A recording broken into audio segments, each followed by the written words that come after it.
Hola, bienvenido a Más allá del dinero. ¿Te has puesto a pensar por qué algunos países ganan muchas medallas en las Olimpiadas, o tienen productos internos brutos muy grandes, o simplemente son ricos y otros países pues simplemente no? Bueno, la explicación podría encontrarse en un libro de Aldo Ferrer que se llama Historia de la globalización, que está publicado originalmente en Argentina. ¿De qué trata este libro? Bueno, este libro nos habla de que se analiza un periodo, que es el periodo del año 1500 al 1800. Y a este periodo Aldo Ferrer lo denomina el primer orden económico mundial. Este inicia con los viajes de Cristóbal Colón y Vasco da Gama y se cierra con la difusión de la Revolución Industrial. De acuerdo al autor, este periodo es el que determinó gran parte de los acontecimientos que todavía estamos viviendo en esta época. ¿Por qué? Empieza hablándonos del dilema de la globalización. Este consiste en que la mayoría de las personas nace, trabaja, cría a sus hijos y concluye sus días rodeado por sus coterráneos en el ámbito de su propio hábitat, es decir, no sale nunca jamás para nada. La globalización coexiste con esto, por supuesto, con el peso decisivo de la cultura, los mercados y los recursos propios. La articulación de esta dimensión endógena de la realidad con su contexto externo determina el desarrollo o el atraso de los países. Este dilema no es nuevo, tiene exactamente 500 años de antigüedad. Vamos a rememorar. En la Edad Media, el impacto de los vínculos con el mundo externo sobre el desarrollo económico era insignificante. Las relaciones internacionales no modificaban para nada el cambio técnico ni la acumulación de capital. Las invasiones modificaban el reparto de los recursos, pero no alteraban el comportamiento de la economía. La situación comenzó a cambiar entre los siglos XI y XV, pues el desarrollo del capitalismo comercial, el progreso técnico y las transformaciones sociales permitieron un lento pero persistente crecimiento de la productividad. En las nuevas condiciones, las relaciones externas de los países comenzaron a ejercer mayor influencia sobre la producción, la distribución de la riqueza y, por supuesto, la acumulación de capital.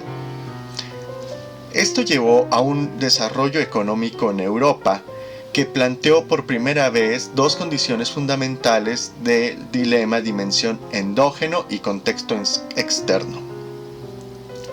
Hasta los viajes de Colón y Vasco da Gama no existía en efecto un orden mundial de alcance planetario.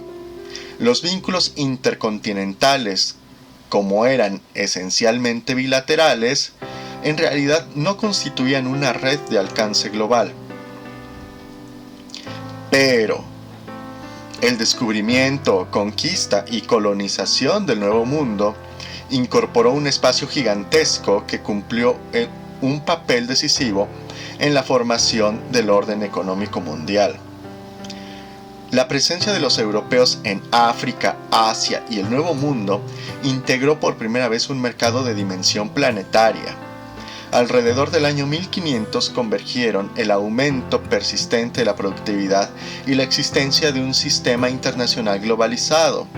Recién entonces se plantea en escala planetaria el dilema fundamental de las interacciones entre el ámbito interno y el contexto mundial como determinante del desarrollo y subdesarrollo de los países y del reparto de poder entre los mismos.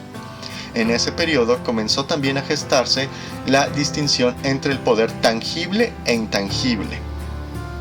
¿A qué me refiero con esto? El tamaño de la población y los recursos naturales de un país constituyen el poder tangible. Pero la respuesta al contrapunto entre el ámbito interno y el contexto externo condiciona la gestación del poder. Algunos episodios contemporáneos constituyen episodios de menor significación histórica. Tomemos por ejemplo el caso de la universalización de las plazas financieras durante la crisis de los años 30 de este siglo, en donde se desplomó el patrón oro. El pasado es una fuente inagotable de enseñanzas para entender los problemas actuales de la producción o la globalización financiera. Este libro también nos arroja algunas conclusiones bien interesantes. La primera, la centralización de la soberanía sobre el territorio y la población bajo una misma autoridad política y religiosa era una cuestión todavía pendiente cuando, hacia 1500, comienza la formación del primer orden económico mundial. Las ciudades y principados eran todavía en aquel entonces el ámbito dentro del cual se desarrollaba la actividad económica y organizaban las fuerzas militares y navales comprometidas en la disputa por las rutas comerciales. Pero desde fines del siglo XV ese marco de referencia resultaba insuficiente. Era indispensable, por lo tanto, movilizar cuantiosos recursos para financiar flotas comerciales. La concentración del poder desencadenó graves enfrentamientos entre la corona, la nobleza y fuerzas sociales nuevas emergentes. En muchos casos, las revueltas manifestaron una resistencia al cambio, en otros, el reclamo de nuevos espacios de poder y participación de las fuerzas sociales. El desarrollo del antagonismo entre el absolutismo monárquico y la participación en el ejercicio del poder nacional influyó decisivamente en el desarrollo político e institucional de las potencias atlánticas. La estabilidad institucional se convirtió en un factor endógeno de desarrollo y en la nueva fuente intangible de poder. La interacción entre los planos de la cultura, la religión, la política y la economía impulsaron nuevos factores endógenos de crecimiento económico. Al mismo tiempo, la expansión de ultramar, cada vez más estrechamente acercada con el crecimiento del comercio internacional y el tejido económico, social y político de cada espacio nacional, provocó que aparecieran factores endógenos de crecimiento que ganaron importancia a lo largo del primer orden económico mundial. La política de los estados nacionales comenzó a ser crecientemente política económica. Vale decir, decisiones públicas orientadas a proteger el mercado interno, apoyar la actividad empresarial, respaldar con la fuerza de la conquista nuevos mercados. Es decir, a la fuerza. Los contenidos endógenos del desarrollo generaron factores intangibles de poder. Territorio y población, subordinados a la misma soberanía, conservaban una importancia decisiva, pero el poder realmente se asentaba ahora en una compleja madeja de relaciones entre estos componentes tangibles y aquellos intangibles.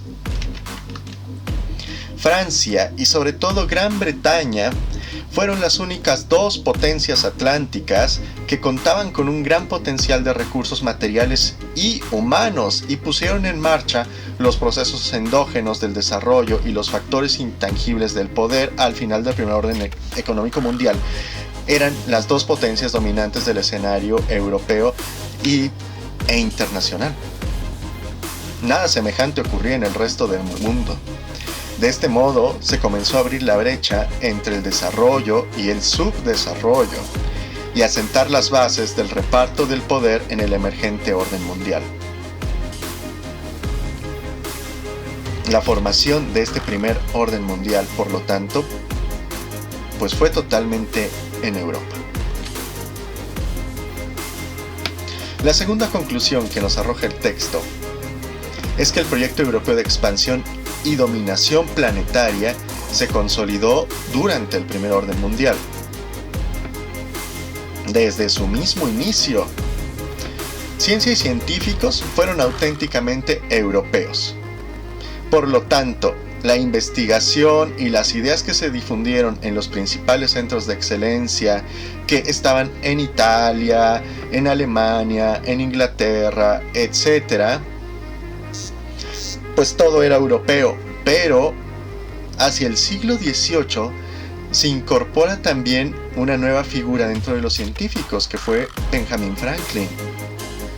Las ideas económicas experimentaron cambios profundos que desbordaron los límites estrechos del enfoque agresivo y excluyente del mercantilismo. Las posibilidades abiertas por el crecimiento económico y la expansión de ultramar, la revolución religiosa, la consolidación del absolutismo y los estados nacionales, todo eso promovió un formidable desarrollo de arquitectura, artes plásticas y música, entre ellas el barroco. La tercera conclusión que nos da el texto es que en el transcurso de los 3 siglos, el primer orden económico mundial, todas las civilizaciones se quedaron vinculadas a un sistema mundial organizado en torno a los objetivos de las potencias atlánticas. La respuesta de aquellas frente a la presencia europea fueron distintas y dependieron esencialmente de sus propias circunstancias internas. De este modo pueden distinguirse varios modelos de vinculación del mundo no europeo con el sistema internacional, fundado por la expansión de ultramar de las potencias atlánticas, es decir, distintas formas de responder al dilema del desarrollo mundial. El primero abarca las grandes civilizaciones orientales y a África del Sur. El segundo, al Nuevo Mundo, con la excepción de las colonias continentales británicas de América del Norte. Y el tercero, a estas colonias británicas que a finales del siglo XVIII se independizaron y formaron lo que ahora conocemos como los Estados Unidos. La presencia no europea modificó sustancialmente el comportamiento de las grandes civilizaciones no europeas. Las civilizaciones de Oriente fueron incapaces de incorporar las fuerzas dinámicas que estaban transformando a gran parte de Europa. En África, a pesar de que el fenómeno de la esclavitud propiciado por los europeos dañó gravemente a muchas personas, pero realmente Europa no influía en las decisiones políticas de África. ¿Esto qué quiere decir? Que tanto en Asia como en África, Europa dejó prácticamente intactos los comportamientos tradicionales de las sociedades. Pero eso fue muy distinto en el segundo modelo, que es el que abarca el mundo iberoamericano y del Caribe, en donde los europeos crearon nuevas civilizaciones sometidas a la dominación colonial y autocentradas en los dilemas del desarrollo del mundo global. En el tercer modelo, las colonias británicas continentales de América del Norte desemboca en la formación del único sistema dentro de la expansión europea, en el cual se movilizan los factores endógenos del desarrollo y la generación del poder intangible. Te estarás preguntando, ¿y por qué no estás hablando de Japón? Bueno, Japón no encaja exactamente en ninguno de los 3 modelos analizados en esta sección, pero el país consolidó elementos de desarrollo autocentrado y un alto grado de autonomía en su estilo de inserción en el orden mundial. Otra conclusión que nos da el texto es que hasta el siglo XV, entre todas las grandes civilizaciones del planeta predominaba la semejanza entre los ingresos medios, la productividad y la acumulación de capital. Esta semejanza con el tiempo se fue esfumando. Nos da también otra. Número 5. Durante el transcurso de los 3 siglos del primer orden económico mundial, emergió por primera vez el dilema del desarrollo en un sistema global. Esto es bien importante. Parte de Europa y algunos de sus vástagos, las colonias continentales de América del Norte, lograron incorporar la inserción en el mercado mundial como un agente de su propia transformación e integración interna.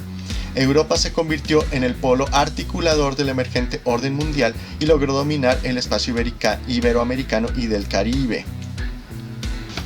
Todas estas conclusiones que nos da el autor nos llevan a la respuesta que dieron los países no europeos a toda esta situación. En realidad, la ampliación de las oportunidades de las personas de desenvolver sus aptitudes para la creación y acumulación de riqueza debió haber sido una respuesta que dieran los países, por ejemplo, iberoamericanos, pero no lo hicieron. Tampoco tuvieron una aptitud y flexibilidad del sistema económico, social y político. Y tampoco crearon procesos amplios de acumulación de capital, tecnología y capacidad organizativa de recursos que elevaron la productividad de las unidades económicas. Los países en Iberoamérica decidieron convertirse y adoptar simplemente los modelos económicos que proponían los países de Europa. A la larga, eso fue lo que provocó la situación que tenemos hoy. Saca tú tus propias condiciones, por eso no ganamos muchas medallas de oro en los Juegos Olímpicos, por eso nuestras economías no están tan desarrolladas. Sí, puede ser. El mismo autor tiene otro libro donde nos habla del segundo orden económico mundial. Pero ¿qué te parece si de eso hablamos en el siguiente video? Eso sería todo por el día de hoy. Hasta la vista.